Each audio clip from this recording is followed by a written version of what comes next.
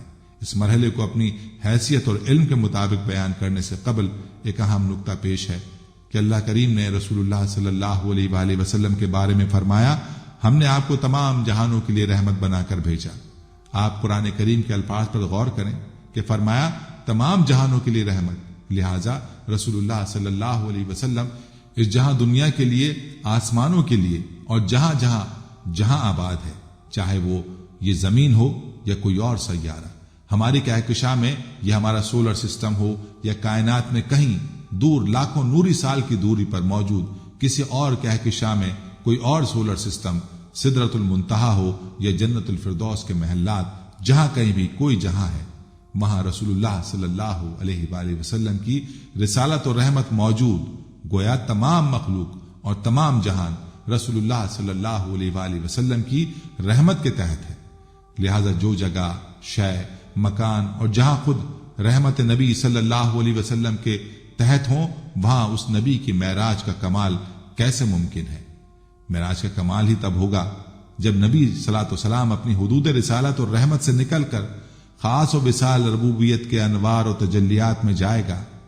اللہ کریم نے سورہ نجم میں ارشاد فرمایا، اور تمہارے صاحب حضور نبی مکرم صلی اللہ علیہ وآلہ وسلم اپنے سفر معراج میں بھٹکے نہ بہکے۔ اس آیت کریمہ کا اطلاق بھی معراج کے تیسرے مرحلے میں بھی ہوتا ہے، کیونکہ اس سے پہلے تو لاکھوں فرشتوں کے ساتھ تھے، براق کی سواری تھی، لے جانے والے جبریل تھے، تو اس پوری سیر میں بھٹکنے اور بہکنے کا سوال ہی پیدا نہیں ہوتا۔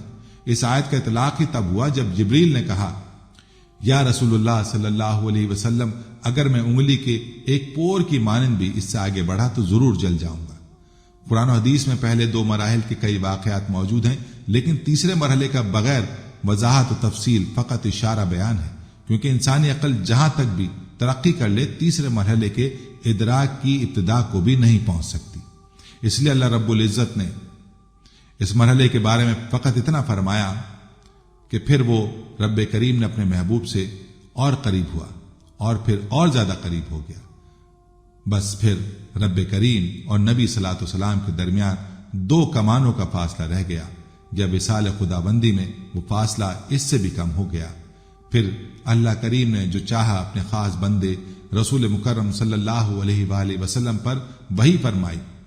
غور فرمائے کہ اللہ کریم نے قرب و وصال کی کوئی حد ہی بیان نہیں کی، بلکہ فقط اتنا کہہ دیا کہ 2 کمانوں سے بھی زیادہ قریب ہو گئے، اور پھر جو چاہا وہ اللہ نے وہی فرمایا۔ گویا اللہ کریم نے یہ بھی راز میں رکھا کہ کیا وحی فرمایا، کسی کو کیا غرض کہ وہ کیا وحی ہوئی۔ ایک وحی تو قرآن ہے جو ہمارے سامنے ہے، اور ایک وحی واقع معراج کی بھی ہے جو اللہ اور رسول کا آپس کا راز ہے۔ رسول اللہ صلی اللہ علیہ وسلم نے ارشاد فرمایا، جس رات مجھے معراج کرایا گیا، میرا گزر ایسے لوگوں پر ہوا جن کے ناخن تانبے کے تھے اور وہ اپنے چہروں اور سینوں کو چھیل رہے تھے۔ میں نے جبریل سے پوچھا کہ یہ کون لوگ ہیں؟ انہوں نے جواب دیا، یہ وہ لوگ ہیں جو لوگوں کے گوشت کھاتے ہیں، یعنی ان کی غیبت کرتے ہیں اور ان کی بے آبروئی کرنے میں لگے رہتے ہیں۔ آپ صلی اللہ علیہ وآلہ وسلم نے فرمایا کہ میرا گزر ایسے لوگوں پر بھی ہوا جن کے پیٹ اتنے بڑے تھے جیسے انسانوں کے رہنے کے گھر ہوتے ہیں، ان میں سانپ تھے جو باہر سے ان کے پیٹوں میں نظر آ رہے تھے۔ میں نے کہا کہ اے جبریل، یہ کون لوگ ہیں؟ انہوں نے کہا، یہ سود کھانے والے ہیں۔ آپ صلی اللہ علیہ وسلم کا گزر ایسے لوگوں کے پاس سے بھی ہوا جن کے سر پتھروں سے کچلے جا رہے تھے، کچلے جانے کے بعد پھر ویسے ہی ہو جاتے جیسے پہلے تھے۔ اسی طرح یہ سلسلہ جاری تھا، ختم نہیں ہو رہا تھا۔ آپ صلی اللہ علیہ وسلم نے پوچھا، یہ کون لوگ ہیں؟ جبریل علیہ السلام نے کہا، یہ لوگ فرض نمازوں میں سستی کرنے والے ہیں۔ آپ صلی اللہ علیہ وسلم کا گزر ایسے لوگوں کے پاس سے بھی ہوا جن کی شرمگاہوں پر آگے اور پیچھے چتھڑے لپیٹے ہوئے ہیں اور اونٹ اور بیل کی طرح چرتے ہیں، کانٹے دار اور خبیث درخت اور جہنم کے پتھر کھا رہے ہیں۔ آپ صلی اللہ علیہ وسلم نے پوچھا یہ کون لوگ ہیں؟ جبریل علیہ السلام نے کہا یہ وہ لوگ ہیں جو اپنے مالوں کی زکوٰۃ ادا نہیں کرتے تھے۔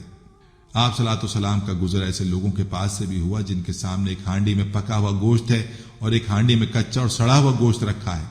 یہ لوگ سڑا ہوا گوشت کھا رہے ہیں اور پکا ہوا گوشت نہیں کھا رہے۔ آپ صلی اللہ علیہ وسلم نے دریافت کیا یہ کون لوگ ہیں؟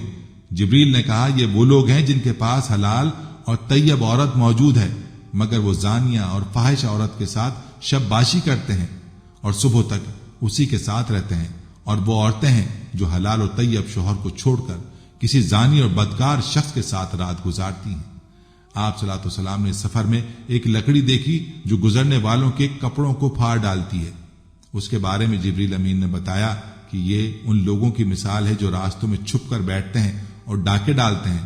ایک ایسے شخص پر بھی آپ صلی اللہ علیہ وآلہ وسلم کا گزر ہوا جس نے لکڑیوں کا بھاری گٹھا جمع کر رکھا تھا اور اس میں اٹھانے کی ہمت نہیں تھی، پھر بھی لکڑیاں جمع کر کر کے گٹھے کو بڑھا رہا تھا۔ پوچھنے پر جبریل امین نے بتایا یہ وہ شخص ہے جو صحیح طور پر امانت ادا نہیں کرتا۔ آپ صلی اللہ علیہ وسلم کا گزر ایک ایسی قوم پر سے ہوا جن کی زبانیں اور بانچیں لوگوں کی قینچیوں سے کاٹی جا رہی تھیں۔ جبریل نے بتایا کہ یہ آپ صلی اللہ علیہ وآلہ وسلم کی امت کے بے عمل عالم ہیں۔ اسی طرح آپ صلی اللہ علیہ وسلم کا گزر خوشبو والی جگہ سے ہوا۔ جبریل نے بتایا یہ جنت ہے، اور بدبو والی جگہ جہنم سے بھی گزر ہوا۔ حضرت ابن عباس رضی اللہ عنہ سے روایت ہے جس میں کہ آپ صلی اللہ علیہ وآلہ وسلم نے دجال اور داروغہ جہنم جس کا نام مالک ہے کو بھی دیکھا ہے۔ روایت میں آتا ہے کہ سفر میں آپ صلی اللہ علیہ وسلم کا گزر ایک بڑھیا پر ہوا۔ اس نے آپ صلی اللہ علیہ وآلہ وسلم کو آواز دی۔ حضرت جبریل علیہ السلام نے آپ صلی اللہ علیہ وسلم سے عرض کیا کہ آگے چلیے۔ پھر آپ صلی اللہ علیہ وسلم کا گزر ایک بوڑھے شخص پر ہوا۔ اس نے بھی آپ کو آواز دی۔ حضرت جبریل نے کہا کہ آگے چلیے۔ اس کے بعد آپ کا گزر ایک جماعت پر ہوا جنہوں نے آپ کو سلام کیا۔ جبریل علیہ السلام نے کہا کہ ان کے سلام کا جواب دیجیے۔ پھر عرض کیا کہ بوڑھی عورت دنیا ہے، بوڑھا مرد شیطان ہے، دونوں کا مقصد آپ کو اپنی طرف مائل کرنا تھا۔ اور جس جماعت نے آپ صلی اللہ علیہ وسلم کو سلام کیا وہ حضرت ابراہیم علیہ السلام، حضرت موسیٰ اور حضرت عیسیٰ علیہ السلام ہیں۔ امام احمد حنبل نے اپنی مسند میں ذکر کیا کہ رسول اللہ صلی اللہ علیہ وسلم کو شب معراج کے موقع پر خوشبو آئی تو آپ صلی اللہ علیہ وسلم نے پوچھا یہ خوشبو کیسی ہے؟ تو جبریل امین نے کہا کہ یہ کنگھی کرنے والی ماشاتا اور اس کی اولاد کی خوشبو ہے۔ پھر اس کا مکمل واقعہ آپ صلی اللہ علیہ وسلم کو سنایا کہ ماشاتا فرعون اور اس کی اولاد کو کنگھا کیا کرتی تھی۔ ایک بار جب فرعون کی بیٹی کو کنگھی کر رہی تھی تو اچانک اس کے ہاتھ سے کنگھی گر گئی تو اس نے کہا بسم اللہ۔ فرعون کی بیٹی نے دریافت کیا میرے باپ کے بارے میں کہہ رہی ہے؟ اس نے جواب دیا نہیں، بلکہ جو میرا اور تیرے باپ کا رب ہے، یعنی اللہ رب العزت۔ فرعون کی بیٹی نے معاملہ اپنے باپ کے دربار تک پہنچا دیا۔ فرعون نے ماشاتا سے پوچھا کہ کیا تو میرے علاوہ کسی کو رب مانتی ہے؟ اس عورت نے بڑی دلیری سے جواب دیا ہاں، جو میرا اور تیرا رب ہے۔ چنانچہ فرعون نے طیش میں آ کر ایک تانبے کے بڑے برتن میں پانی گرم کرایا اور حکم دیا کہ اس ماشاتا اور اس کے اولاد کو اس کھولتے ہوئے پانی میں پھینک دیا جائے۔ پھر فرعون نے ماشاتا سے پوچھا تیری کوئی خواہش ہے تو بتا۔ اس نے کہا ہاں، میری اور میری اولاد کی ہڈیاں اکٹھی کر کے ایک جگہ دفنا دینا۔ چنانچہ اس کی اولاد کو ایک ایک کر کے ابلتے ہوئے پانی میں ڈال دیا گیا۔ جب اس کے شیر خوار بچے کی باری آئی تو خاتون کی ممتا نے جوش مارا اور وہ ذرا پیچھے ہٹی تو شیر خوار بچے نے کہا اماں جان، بے خوف و خطر اس میں کود جا، آخرت کا عذاب دنیا کے عذاب سے زیادہ سخت ہے۔ چنانچہ وہ ماشاتا اس کھولتے ہوئے پانی میں کود گئی۔ اسی طرح آپ صلی اللہ علیہ وسلم نے چند اہل جنت کے حوال بھی مشاہدہ فرمائے۔ چنانچہ آپ کا گزر ایک ایسی قوم پر سے ہوا جو ایک ہی دن میں بیج بوتی اور فصل کاشت کر رہی تھی۔ ان کے بارے میں جبریل علیہ السلام نے بتایا کہ آپ صلی اللہ علیہ وآلہ وسلم کی امت کے مجاہدین ہیں، ان کی ایک نیکی 700 نیکیوں سے بھی زیادہ ہو جاتی ہے، اور یہ جو کچھ خرچ کرتے ہیں اللہ تعالیٰ ان کو اس کا نعم البدل عطا فرماتا ہے۔ اسی طرح بعض صحابہ کرام کے محلات بھی آپ صلی اللہ علیہ وآلہ وسلم نے اس سفر میں دیکھی۔ نبی صلاۃ والسلام بیت المقدس پہنچے، جہاں پہلے سے انبیاء کرام علیہ السلام اور ملائکہ آپ کے انتظار میں تھے۔ حضرت جبریل علیہ السلام نے آپ کا ہاتھ پکڑا اور مصلی امامت پر کھڑا کر دیا۔ آپ صلاۃ والسلام نے ان سب کو 2 رکعت نماز پڑھائی۔ سارے انبیاء کرام علیہ السلام امام الانبیاء سے مشرف ہوئے۔ پھر بعض انبیاء کرام علیہ السلام کی اربع سے اللہ کی حمد سنی، اور آخر میں خود آپ صلاۃ والسلام نے اللہ کی حمد و ثنا بیان کی۔ امام زرقانی نے اس واقعے کو مفصل ذکر کیا ہے۔ اس کے بعد جب آپ مسجد سے باہر تشریف لائے تو آپ کے سامنے پانی، شراب اور دودھ کا ایک ایک پیالہ پیش کیا گیا۔ آپ نے دودھ کا پیالہ لیا، جس پر جبریل امین نے کہا کہ آپ نے دین فطرت کو لیا ہے۔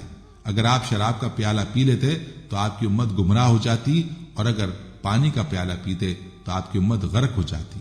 پھر بیت المقدس سے عرش معلی تک کا سفر شروع ہوا۔ چنانچہ بالترتیب پہلے تا 7ویں آسمان پر آپ صلاۃ والسلام نے حضرت آدم علیہ السلام، حضرت عیسیٰ، حضرت یوسف، حضرت ادریس، حضرت ہارون، حضرت موسیٰ اور حضرت ابراہیم علیہ السلام سے ملاقات فرمائی۔ پہلے آسمان پر ملاقات حضرت آدم علیہ السلام سے ہوئی، ان کا حق پہلے بنتا تھا کیونکہ آپ ابو الانبیاء ہیں۔ پھر حضرت عیسیٰ علیہ السلام سے ہوئی۔ پھر حضرت عیسیٰ علیہ السلام وہ نبی ہیں جنہیں اللہ تعالیٰ نے زندہ آسمانوں پر اٹھا لیا، پھر دوبارہ اللہ تعالیٰ نے اتارنا ہے۔ اس کے بعد حضرت یوسف سے ملاقات کرائی، حضور صلی اللہ علیہ وسلم کو یہ بتانے کے لیے جیسے آپ صلی اللہ علیہ وسلم نے مکہ میں اپنوں سے سختیاں جھیلی ہیں، یوسف کے ساتھ بھی اپنوں نے یہ حشر کیا تھا، لیکن ایک وقت آیا تھا کہ یہ فاتح بنے تھے، انہوں نے اپنوں کو معاف کیا تھا۔ حضور ایک وقت آنا ہے کہ آپ صلی اللہ علیہ وسلم بھی فاتح بننا ہے، تو یوسف کی طرح آپ صلی اللہ علیہ وسلم نے بھی معاف کر دینا ہے۔ پھر حضرت ادریس علیہ السلام سے ملاقات ہوئی۔ حضور صلی اللہ علیہ وسلم نے مکہ سے مدینہ جانا تھا اور بادشاہوں کو خطوط لکھنے تھے، تو فرمایا ادریس سے ملیں، انہوں نے خطوط ایجاد کیے ہیں۔ پھر حضرت ہارون سے ملاقات ہوئی۔ حضرت موسیٰ جب تورات لینے کے لیے کوہ طور پر گئے تھے تو پیچھے حضرت ہارون تھے، ان کی قوم نے بچڑے کی پوجا کی ہے تو انہیں قتل کر دیا گیا۔ حضرت ہارون کے دور میں شرک ہوا تو ان کی قوم قتل ہوئی۔ اے نبی صلی اللہ علیہ وآلہ وسلم، اگر آپ کی قوم شرک کرے گی تو ان کو میدان بدر میں قتل کیا جائے گا۔ پھر حضرت موسیٰ علیہ السلام سے ملاقات کرائی۔ حضور صلی اللہ علیہ وسلم اوپر گئے، اوپر سدرۃ المنتہا ہے، سدرہ بیری کا نام ہے، اور منتہا کہتے ہیں اختتام کو۔ یہ وہ جگہ ہے جہاں نیچے والے اعمال پہنچتے ہیں تو اوپر والے فرشتے یہاں سے اوپر لے جاتے ہیں، اور اوپر والے احکام وہاں سے آتے ہیں تو نیچے والے فرشتے وہاں سے نیچے لاتے ہیں۔ اس کے بعد آپ صلی اللہ علیہ وسلم مزید اوپر سریح الاقلام تک پہنچے۔ سریف الاقلام جہاں تقدیر لکھنے والے قلموں کی آواز آ رہی تھی، اس کے بعد آپ صلی اللہ علیہ وسلم کے لیے ایک اور سواری رف آئی، وہاں سے اوپر گئے۔ اب مکان ختم ہو گیا اور لا مکان آ گیا ہے۔ میرے نبی صلی اللہ علیہ وآلہ وسلم عرش معلی تک پہنچے ہیں۔ اسی موقع پر 5 نمازوں کی فرضیت کا بھی حکم ہوا ہے۔ پہلے تو 50 نمازوں کا حکم تھا۔ بعض روایتوں سے یہ بھی معلوم ہوتا ہے کہ سورہ بقرہ کی آخری چند آیت بھی اسی سفر معراج میں بطور تحفہ آپ صلی اللہ علیہ وسلم کو عنایت کی گئیں۔ آپ صلی اللہ علیہ وسلم رات کے مختصر وقت میں تاریخ انسانی کا سب سے طویل سفر کیا، جس میں مکہ مکرمہ سے بیت المقدس جانا، انبیاء کرام و ملائکہ کی امامت، پھر وہاں سے آسمانوں تک تشریف لے جانا، انبیاء کرام سے ملاقات اور سدرۃ المنتہا، سریف الاقلام، قاب قوسین تک رسائی، جنت و دوزخ کا مشاہدہ کر کے واپس تشریف لائے۔ صبح اٹھ کر آپ صلی اللہ علیہ وسلم نے اپنے رات والے واقعے کو بیان کیا تو قریشی جھٹلانے لگے۔ قریش مکہ حضور صلی اللہ علیہ وآلہ وسلم سے بیت المقدس کے احوال دریافت کرنے لگے تو اللہ تبارک و تعالیٰ نے بیت المقدس کو حضور اکرم صلی اللہ علیہ وآلہ وسلم کے سامنے ظاہر فرما دیا۔ آپ صلی اللہ علیہ وسلم حتیم کعبہ میں تشریف فرما تھے۔ قریشی لوگ سوال کرتے، آپ ان کے سوالوں کا جواب دیتے گئے۔ ناظرین کرام، اگرچہ واقعہ معراج کے ادنا ادراک کو بھی جدید سے جدید سائنس نہیں پہنچ سکتی، کیونکہ واقعہ معراج فقط قدرت رب تعالی اور رسول صلی اللہ علیہ وسلم کا اور رسول اللہ صلی اللہ علیہ وآلہ وسلم کا معجزہ ہے، لیکن جدید سائنس کی روشنی میں ہم کسی حد تک اس واقعے کو سمجھنے کی کوشش کر سکتے ہیں۔ ضمناً ایک نقطہ عرض ہے، ہمارے ہاں بہت سے مسلمان بھائی یہ کہتے ہیں کہ زمین کے مدار سے باہر کوئی چیز نہیں جا سکتی، کوئی جائے گا تو وہ تباہ ہو جائے گا۔ اللہ کریم نے قرآن کریم میں بیان فرمایا کہ قسم ہے چاند کی، جب وہ پورا دکھائی دیتا ہے تم ضرور طبق در طبق سواری کرو گے، پس کیا ہے انہیں کہ وہ اللہ کی بیان کی ہوئی پیشن گوئیوں پر ایمان نہیں لاتے۔ آیت کریمہ میں واضح ہے کہ انسان پہلے ایک طبق پر جائے گا اور پھر اس سے دوسرے طبق پر جائے گا۔ اللہ کریم نے یہ راستہ اور طریقہ بیان فرما دیا ہے، نہ کہ خلائی سفر اور سیاروں کی تسخیر کی حد۔ اب جدید سائنس نہ جانے کتنے طبقات تک سفر کرے، یہ بات مزید تحقیق طلب ہے کہ طبق سے مراد ایک سیارہ ہے یا خلائی اسٹیشن یا پورا ایک سولر سسٹم۔ لہذا انسان کا خلا میں جانا اور دیگر سیاروں کو تسخیر کرنا ناممکن نہیں۔ جدید دور میں انسان نے چاند تک سفر کرنے کے بعد دیگر سیاروں کو تسخیر کرنے کے لیے بھی کمر کس رکھی ہے، لیکن جدید ترین ٹیکنالوجی کے باوجود انسان روشنی کی رفتار 18,06,000 میل یعنی 3,00,000 کلومیٹر فی سیکنڈ کے مطابق سفر نہیں کر سکتا۔ روشنی کی رفتار کو حاصل کرنے میں کئی رکاوٹیں ہیں۔ 1905 میں جدید دنیا کے سائنسدان البرٹ آئنسٹائن نے تھیوری آف ریلیٹیوٹی پیش کی۔ اس تھیوری میں آئنسٹائن نے واضح کیا کہ ٹائم اینڈ اسپیس کی تمام مشکلات اس نظریے کے مکمل ادراک کے بغیر سمجھنا ناممکن ہے۔ آئنسٹائن برسوں سوچ بچار اور تحقیق کے بعد اس نقطے پر پہنچا کہ روشنی کی 90% رفتار سے سفر کرنے والے جسم کا حجم نصف رہ جاتا ہے اور اس کے ساتھ وقت کی رفتار بھی نصف رہ جاتی ہے۔ اس کو سادہ مثال سے لیں کہ اگر کوئی شخص کسی ایسے خلائی جہاز میں جو روشنی کی 90% رفتار سے 10 سال سفر کرے تو شخص پر زمین کے مقابلے میں فقط 5 سال گزریں گے۔ اس کی وجہ یہ ہے کہ انسانی جسم کے اس قدر تیز سفر کرنے سے انسان کا مکمل نظام تنفس آہستہ ہو جائے گا اور اس پر وقت کم گزرے گا۔ اس نظریے کو سائنس جاننے والے بخوبی سمجھ سکتے ہیں۔ اس نظریے کا سب سے اہم نقطہ یہ ہے کہ اگر کوئی شخص روشنی کی رفتار سے سفر کرنے میں کامیاب ہو جائے تو اس پر وقت بالکل رک جائے گا۔ اگرچہ اس رفتار سے سفر کرنا انسان کے اختیار میں نہیں، لیکن اللہ کریم جو وقت، رفتار، روشنی اور مکان کا خالق ہے، اگر وہ اپنی قدرت خاص سے کسی کو اس رفتار سے سفر کروا دے تو شخص پر وقت تھم جائے گا۔ اب اس نقطے کو ذہن میں رکھیے اور آیت و حدیث کا مطالعہ کریں تو ہمیں واقعہ معراج کچھ اس طرح سے ملتا ہے کہ رسول اللہ صلی اللہ علیہ وسلم براق، برق کی جمع، اور برق عربی زبان میں بجلی، روشنی کو کہتے ہیں، پر سواری فرمائی۔ معراج کی رات بیت الحرام سے بیت المقدس، بیت المقدس میں امامت، بیت المقدس سے ہر آسمان سے ہوتے ہوئے سدرۃ المنتہا، جنت و دوزخ کا معائنہ، پھر وصل الہی کا سفر، واپسی، تشریف آوری تو وضو کا پانی ابھی بہ رہا تھا اور بستر بھی گرم تھا۔ اتنے کم وقت، چند سیکنڈ یا منٹ میں لاکھوں کروڑوں میل بلکہ نوری فاصلوں کا سفر کیسے ممکن ہو گیا؟ آئنسٹائن کا یہ نظریہ ہمیں یہ معجزہ سمجھنے میں مدد فراہم کرتا ہے کہ اگر انسان نوری رفتار سے سفر کرنے میں کامیاب ہو جائے تو اس وقت تھم جائے گا۔ اور یہ بات احادیث صحیحہ سے ثابت ہے کہ معراج کے لیے براق کو بھیجا گیا۔